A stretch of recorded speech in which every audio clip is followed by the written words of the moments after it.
Navajo Nation has never been invited to the American dream.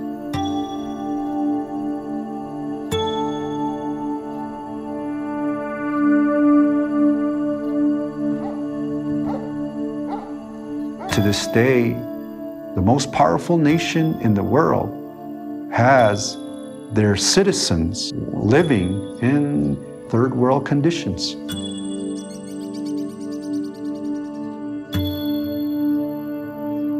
Let me just say that the promises that were made through this treaty, it was reciprocal.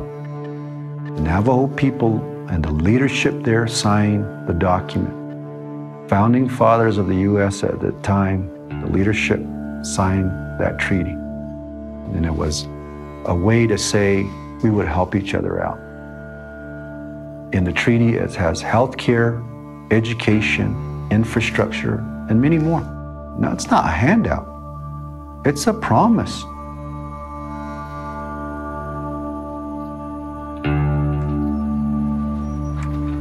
Navajo Nation is 30 years behind the times.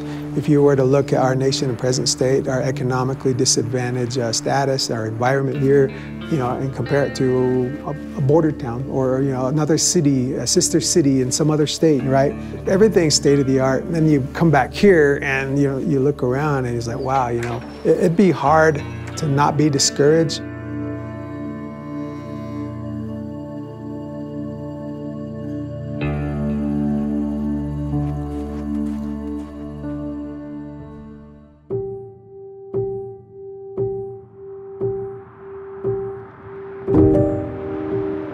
In 1 weekend alone, it spread like wildfire.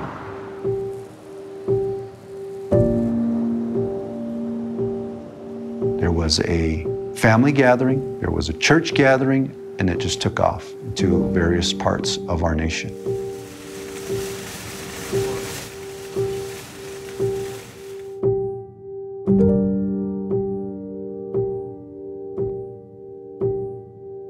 Before 1492, my understanding is that, there were no viruses here. Our bodies, our spirit bodies aren't immune to the virus. Just takes that one little invisible piece of virus to land on you, or it may have been on your hand, you touch your face. But it became a part of our home, came into our family. And our mindset changed. We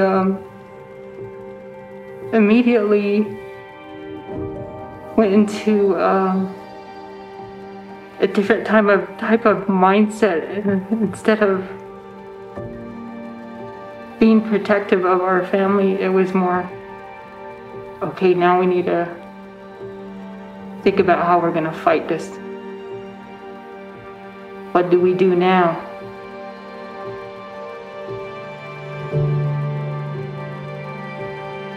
Keep in mind, this is a war against COVID-19. And that's how we see it. That's our perspective here on the Navajo Nation.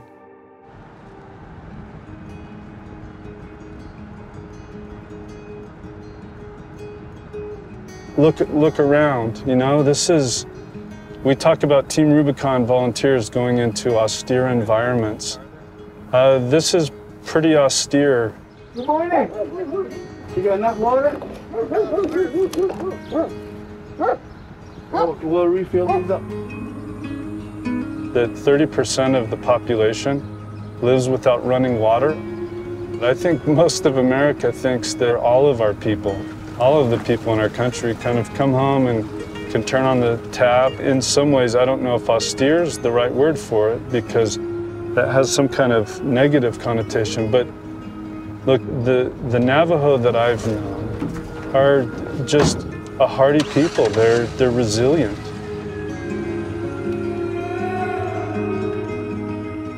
My great-great-grandfather said, when there's no natives here anymore, the earth will change. Because the only reason why it's still here is because we still speak our language, because we give offering to it.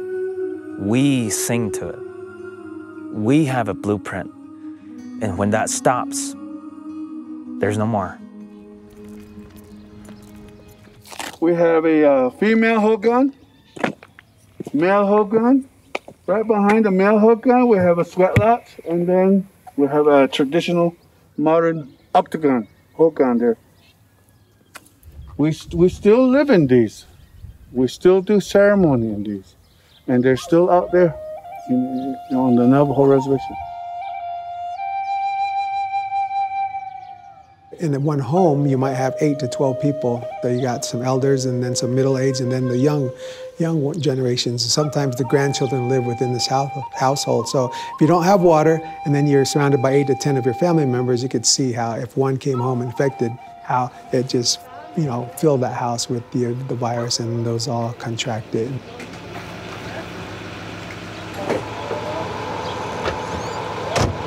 My generation, people my age, my generation, a lot of them speak the language still. And when you lose somebody that speaks the language, that's it. It hurts you.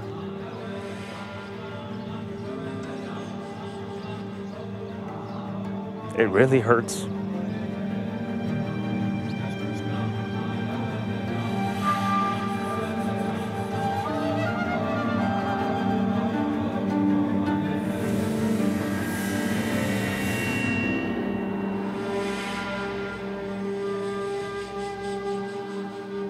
We are a small rural area, and the need for nursing is huge, but recently with contract nurses accepting positions that in metropolitan areas that the market there is for higher dollar pay, we can't match that. As a federal entity, as a rural community, that has been the challenge of filling gaps in our nursing coverage with contracts because the contract nurses are accepting other roles.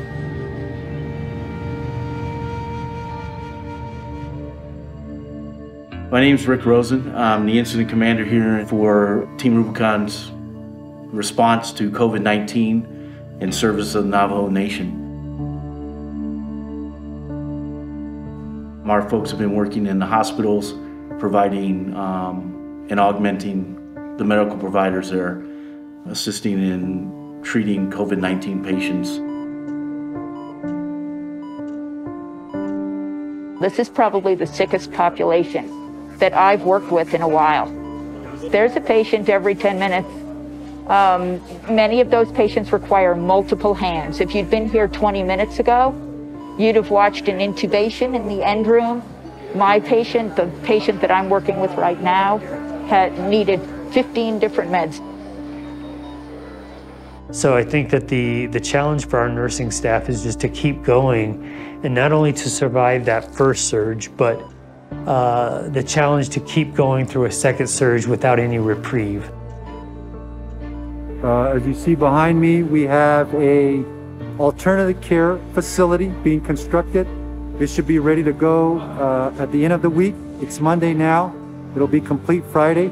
And hopefully on Saturday, we'll have patients coming in to this facility from all parts of the Navajo Nation.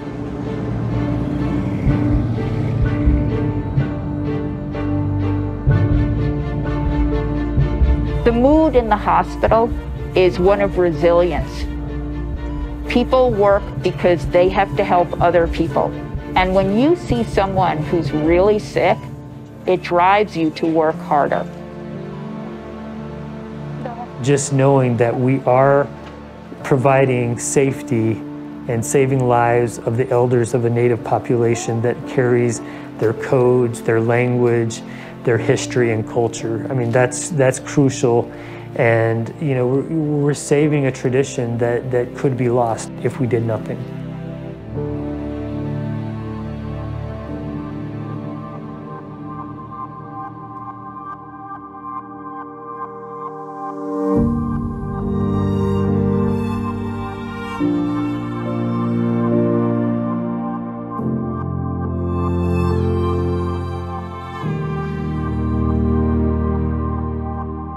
I have grandkids, and I look at my kids and then what's happening with the pandemic, and I worry about their future.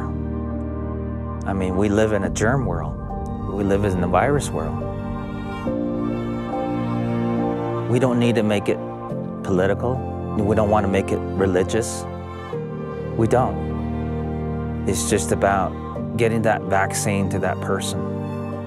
That's the main thing. We don't know about the long side effects of it, but you know, it's better than, you know, people passing on.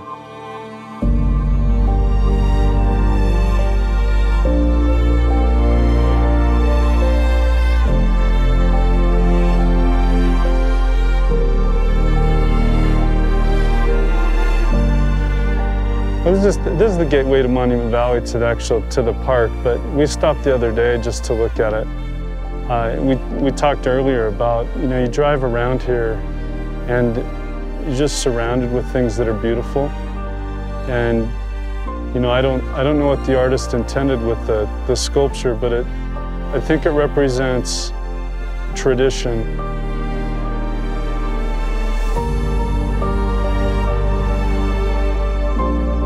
We're not just responding to COVID-19. This is a response to protect a culture, a group's culture.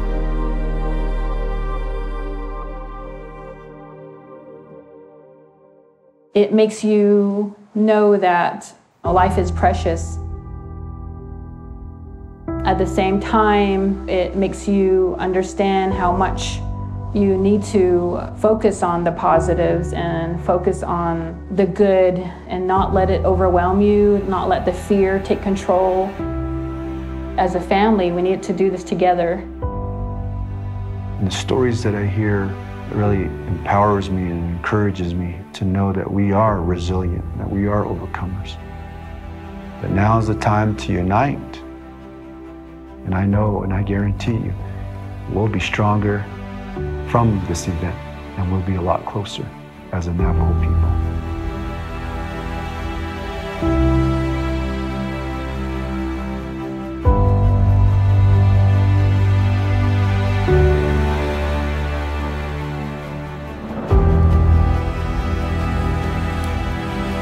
I've been on several ops and, you know, I've done some things, but I always feel new with, you know, that group. But I'm always amazed at how quickly the team forms and really unites around the mission and just getting it done and doing it well. You could talk to the gray shirts, you ask them, okay, how many of you are here away from your families, away from your jobs, and you're spending your own personal time off? You're taking leave away from your jobs, and you're coming out here and doing this. So that level of commitment. And we do it again and again and again. Well, that's what the United States should be about, is to be united. It don't matter what race you are. It shouldn't be. It's about just helping people. And when we say people in our land, we say "Balashlai." That don't matter what race you are. You're all five-fingered. And in a time like this, in a pandemic, it's about just reaching out and helping.